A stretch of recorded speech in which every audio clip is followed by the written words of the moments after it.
I doubled my salary in 11 years. I moved my retirement date by about 4 months.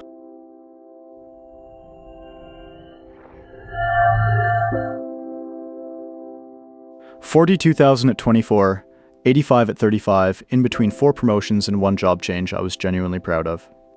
And I was no closer to being free of it. Not slightly closer. Measurably, almost exactly as far away. 11 years, 4 months. For a long time, I thought that was a story about wages. It is not, it is arithmetic, and once you see it, you cannot stop seeing it.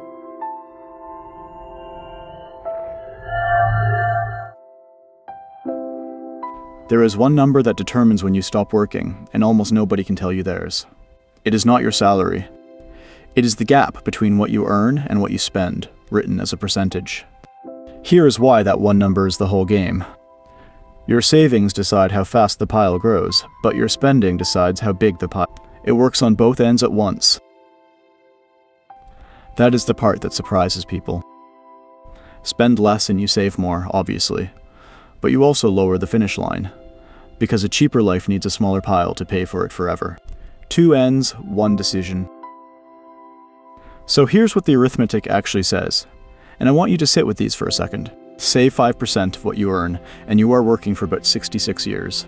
15%, 43 years, 25%, 32. 50%, 17 years.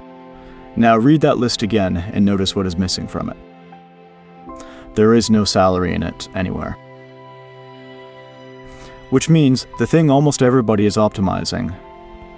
The number on the offer letter is not the thing that decides. That is not a simplification I made to prove a point.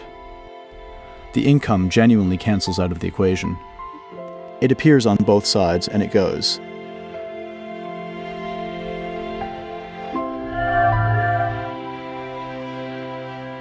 Take 2 men, the first earns $42,000 and lives on $31.5. He saves a quarter of what he makes. The second earns $140,000 and lives on $133. He saves 5%. The second man earns 3 1/3 times what the first man earns.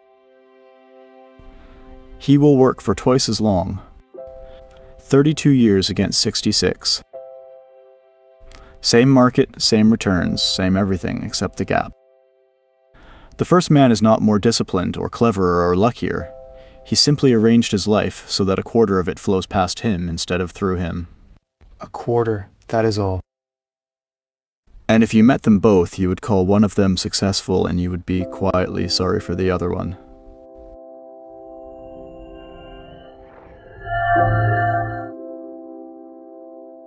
So back to my 11 years because I did not spend them being stupid.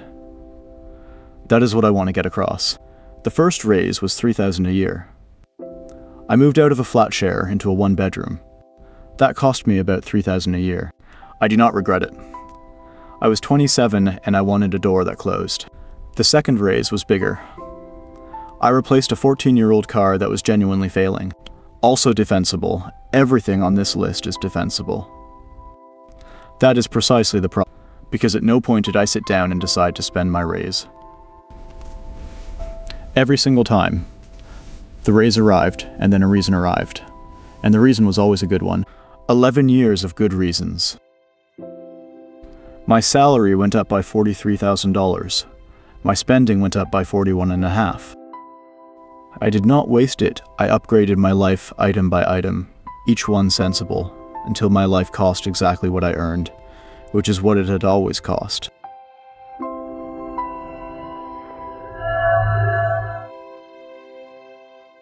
I have thought about why this is so hard to see from the inside, and I think it comes down to one thing. A raise arrives as a number.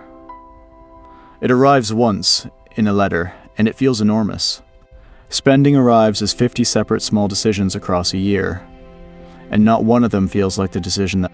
You get one moment of feeling richer and 50 moments of not noticing. The score is never even close, and the new thing stops being new. That is the part that makes it a treadmill rather than a purchase. The 1-bedroom flat was a miracle for about 5 weeks. Then it was just where I lived, and it cost $3,000 a year. The joy has an expiry date. the payment does not. Every time. And nobody in your life will ever flag it. A man whose spending rises with his income looks exactly like a man doing well. He looks like the success story. There is no moment where anyone says, "You have just sold 4 more years."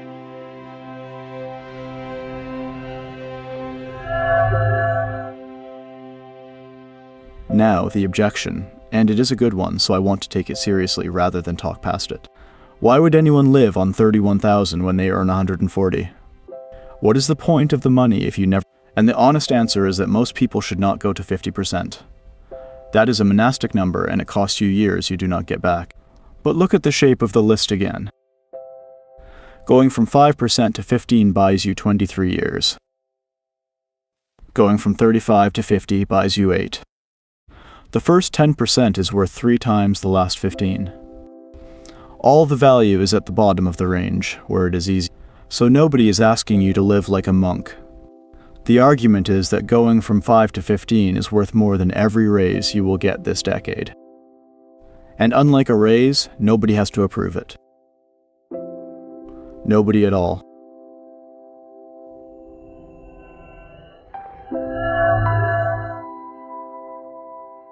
I want to be careful here because there is a version of this that is cruel and I do not mean it. If your income does not cover your rent and your food. This arithmetic is not about you, and being told to save a quarter of nothing, there is a floor and under it, none of this applies. But above that floor, most people are not trapped by what they earn.